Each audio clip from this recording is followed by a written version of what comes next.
So when crypto came out, they talk about a big Ponzi scheme. Paul, you're currently advocating for a new business called Mining City. Firstly, what is it? There was something similar, I think BitClub, which was a Ponzi scheme. What's the difference? So I think it's very important that people realize that when it comes to cryptocurrency, it's not only cryptocurrencies there's different markets that are available. And somebody once asked me, how do you create Bitcoin? And I said to him, the process of creating Bitcoin is a process called mining, right? And just to quickly explain, it's almost the same as mining for gold, but the difference now is you're actually mining for cryptocurrency, which some have called the new gold, And I think what people then ask is what companies are there available that do allow you to mine? And in South Africa, we're very limited when it comes to mining cryptocurrencies because of electricity prices are too high. So no one can really create cryptocurrencies for themselves in South Africa. But however, in different countries like China, etc., there are different companies that allow you to mine together with them.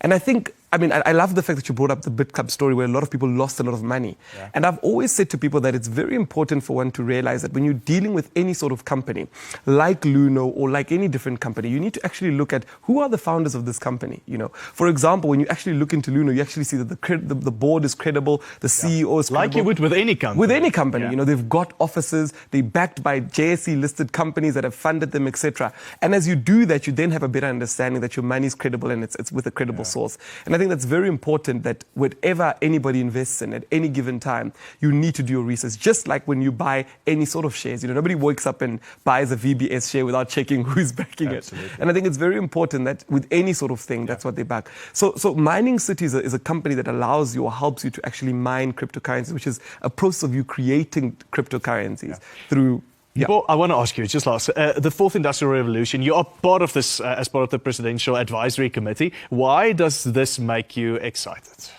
I think it makes me very excited because when we look at each and every revolution all around the world, the first revolution, second industrial, third, we realize that the countries that took advantage of that specific industrial revolution, they became the wealthiest and the most powerful companies. For example, the third industrial revolution is founded on the internet. If we look at America, the reason they're so wealthy and powerful is because they've got companies that took advantage of the internet, Google, Facebook, etc. So when we looked in government, we said that we need to position South Africa as a strong country with the fourth industrial revolution because any country that took advantage of any revolution became strong and powerful. So that's why we're very excited about it because it's a way of allowing Africa to finally catch up where all other countries are. And that's why we're very excited to see tech companies come into South Africa, growing in South Africa, like Luno and many different others, that are actually making an impact because what we look for in Africa is we want to bridge the gap. Yeah. We're aware that there is a gap in technology. We're aware that we've got problems where, a lot of people are not connected to the internet and don't even know what this is. And we're trying to bridge that gap, but not only bridge that gap, we want to do well and excel.